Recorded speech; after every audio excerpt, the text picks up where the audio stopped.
नमस्कार मेरे प्यारे मित्रों।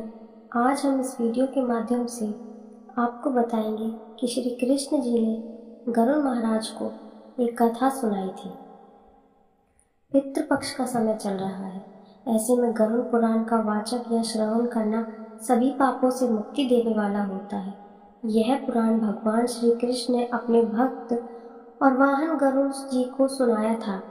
इसी में एक प्रसंग आता है जब भगवान बताते हैं कि प्रेत कैसे होते हैं और उनका आचरण कैसा होता है।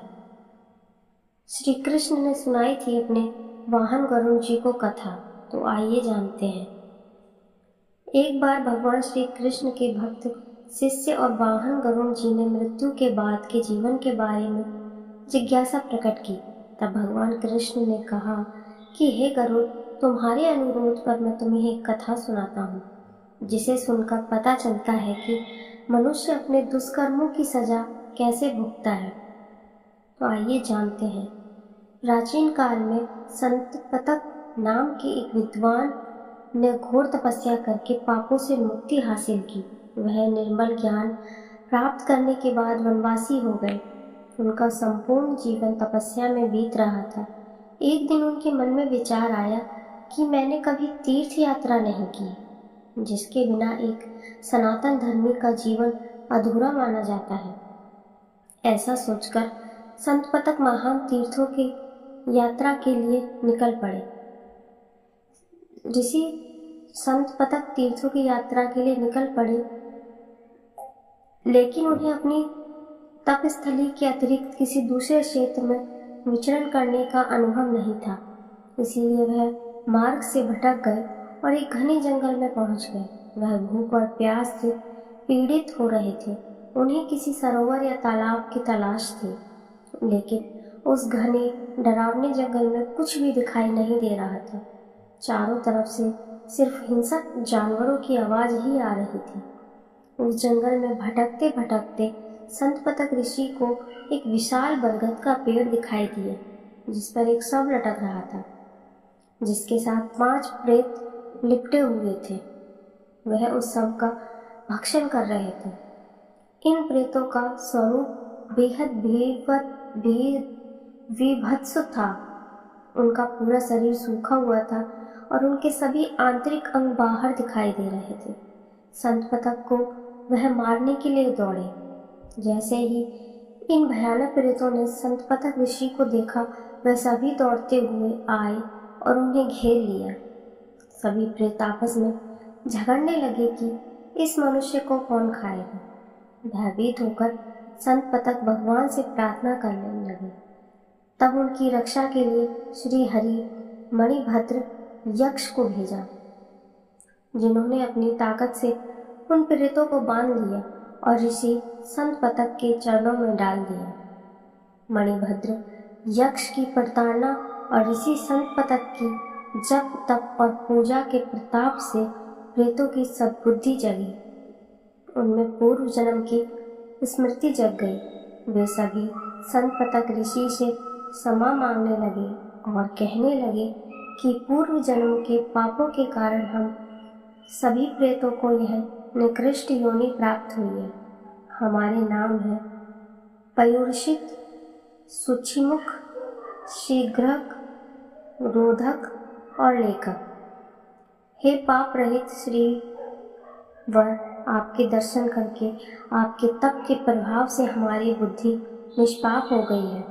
तब श्री संत पतक ने उन 5 प्रेत से उनकी इस दुर्गति का कारण पूछा। प्रेतों ने अपनी कहानी बताना शुरू कर दी। कहानी। सबसे पहले पयुर्षित नाम के प्रेत ने अपनी कहानी बताई। उसने कहा कि पयुर्षित का अर्थ होता है जूठा और बासी। मैंने पिछले जन्म में श्राद्ध के दौरान विद्वानों को अपने घर में भोजन के लिए न्योता दिया था, लेकिन जिस विद्वान ब्राह्मण को मैंने बुलाया था, वे बेहद वृद्ध थे और बड़ी मुश्किल से चल पा रहे थे। उन्हें अपने घर से मेरे घर तक पहुंचने में काफ़ी देर लग रही थी, लेकिन इस दौरान मेरा भूख से बुरा हाल हो गया और मैंने जो भी भोजन बनाया था उसे खुद ही खा लिया। इसके बाद जब बुजुर्ग विद्वान मेरे घर तक पहुँचे तो मैंने उन्हें झूठा भोजन परोस दिया। इस पाप के कारण मुझे प्रेत योनि मिली। शुचि मुख की कहानी। दूसरे प्रेत का नाम था शुचि मुख, यानी जिसका मुख सुई के छेद के समान हो। उसने बताया कि वह पिछले जन्म में एक लुटेरा था। उसे जो कोई भी देखता था वह बिना कोई दया के उसे लूट लेता था। वह बड़ा बलवान था। एक बार एक माँ और उसका 5 साल का बेटा तीर्थ यात्रा करने जा रहे थे, लेकिन रास्ते में उसे यह लुटेरा मिल गया और उसने उन दोनों से सब कुछ छीन लिया और उनकी बेहद पिटाई की, जिससे उन दोनों की मौत हो गई। इस पाप के कारण वह लुटेरा प्रेत बना और उसका नाम हुआ शुचिमुख। उसका मुख सुई के छेद की तरह है और वह कुछ भी खा पी नहीं सकता, क्योंकि उसके सुई के छेद जैसे मुंह में कुछ जाता ही नहीं। प्रेत शीघ्र की कहानी। तीसरा प्रेत अपने पूर्व जन्म में एक व्यापारी था। वह अपने कारोबार के सिलसिले में दूर दूर की यात्रा करता था। एक बार वह अपने घनिष्ठ मित्र के साथ व्यापार करने के लिए दूर देश गया था, लेकिन इस व्यापार में उसके मित्र को बहुत लाभ हुआ, जबकि उसे बेहद घाटा हुआ। इसकी वजह से उसके मन में जलन की भावना आ गई। लौटते समय वह जलमार्ग से पानी के जहाज पर यात्रा कर रहे थे। इस दौरान उसका मित्र सो गया। तब उसने अपनी नींद में डूबे हुए मित्र को गहरे पानी में धकेल दिया और उसका पूरा धन हड़प लिया। इस पाप के कारण उसे प्रेत योनि की प्राप्ति हुई। चौथे प्रेत रोधक की कहानी। अपने पूर्व जन्म में एक जमींदार था। उसके अधिकार में 100 गांव थे, लेकिन उसकी धन संपत्ति की लालसा कम नहीं हुई। रोधक का एक छोटा भाई और बुजुर्ग माता पिता थे, लेकिन धन के लालच में उसने उन सभी को अपने घर से निकाल दिया, जिसके कारण वह सभी भूख प्यास से पीड़ित होकर बेहद कष्ट भोगते हुए मृत्यु को प्राप्त हुए। इस पाप के कारण वह प्रेत योनि में भटकने लगा। पांचवें प्रेत लेखन की कहानी। पांचवा प्रेत एक मंदिर का पुजारी था। वह उज्जैन के एक बेहद प्रतिष्ठित मंदिर में भगवान की सेवा के लिए नियुक्त था, लेकिन वह स्वभाव से बेहद लालची था। एक बार उसने मंदिर में लगी हुई भगवान की मूर्तियों के आभूषण और रत्न निकाल लिए, जिसकी वजह से ईश्वरीय श्री विग्रह बेहद कुरूप दिखाई देने लगे। उसी समय वहाँ का राजा पूजा करने के लिए वहाँ पर आया। उसने भगवान की कुरूप मूर्तियों को देखा तो संकल्प किया कि जिसने भी यह कुकृत्य किया है उसे वह मृत्यु दंड देगा। राजा का ऐसा संकल्प सुनकर पुजारी डर के मारे कांपने लगा। जब राजा भगवान के सामने सिर झुकाकर प्रणाम कर रहा था, तभी उसने राजा की तलवार उठाकर उसका सिर काट दिया और वहां से भाग गया। लेकिन उसके पाप ने उसका पीछा किया और वह प्रेत बनकर इस भयानक वन में रहने लगा। आइए अब जानते हैं क्या है प्रेतों का भोजन। ऋषि संतपतक ने इन प्रेतों से उनकी दर्द भरी कहानी सुनी और पूछा कि तुम सभी का आचरण और आहार क्या है। प्रेतों ने जवाब दिया कि जिस घर में पूजा पाठ, शुभ कर्म, साफ सफाई, श्राद्ध और तर्पण नहीं किए जाते, उन घरों में वे बेहद आसानी से प्रवेश कर जाते हैं। वहाँ रहने वालों के शरीर से निकली गंदगी ही हमारा भोजन है। जल्दी ही हम ऐसे अशुद्ध घरों में रहने वाले लोगों को अपने जैसा बना लेते हैं।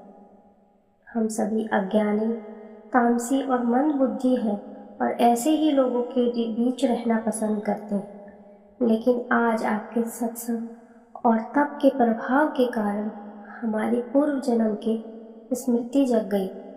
ऋषि संतपतक ने उन्हें दिलाई कैसे मुक्ति। आइए जानते हैं। उन प्रेतों की राम कहानी सुनकर श्री संतपतक को दया आ गई। उन्होंने कहा कि हजारों वर्ष प्रेत योनि में रहने के बाद उनके पापों का क्षय हो गया है। उन्होंने भगवान कृष्ण से उन प्रेतों के पाप क्षमा कर देने की प्रार्थना की। भगवान ने श्री संतपतक की गुहार पर उन प्रेतों के पाप क्षमा किए और उन्हें सद्गति प्रदान की। यह कथा सुनने के बाद भगवान श्री कृष्ण ने करुण जी से कहा कि मनुष्य को ऐसा लगता है कि वह भागकर अपने दुष्कर्मों से बच सकता है, लेकिन यह सत्य नहीं है।